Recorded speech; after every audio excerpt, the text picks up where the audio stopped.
Kneecap member Mo Chara is back before a London court on Friday, and here's everything that you need to know about the case so far.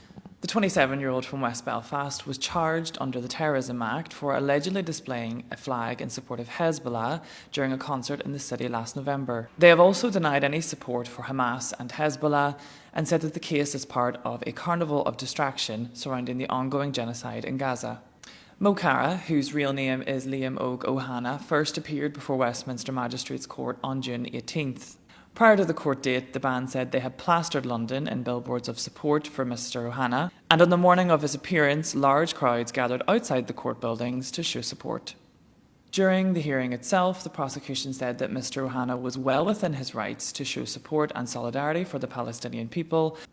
During his second appearance in court, Mo Chara was once again welcomed to the court buildings by a large demonstration of people. However, this time the Metropolitan Police had imposed a series of restrictions on where protesters could gather. They said that this was to prevent serious disruption, but Kneecap claimed that it was a part of a calculated political decision. Inside the courtroom, Mo Chara was appointed an Irish language interpreter, and his defence argued that the case should be thrown out based on a technical error.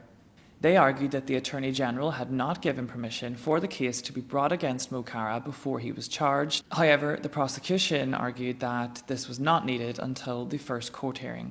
On Friday, September 26th, Chief Magistrate Paul Goldspring is expected to make a decision on whether or not he has jurisdiction to try the case, and Mo Chara is back before the court at 10 a.m.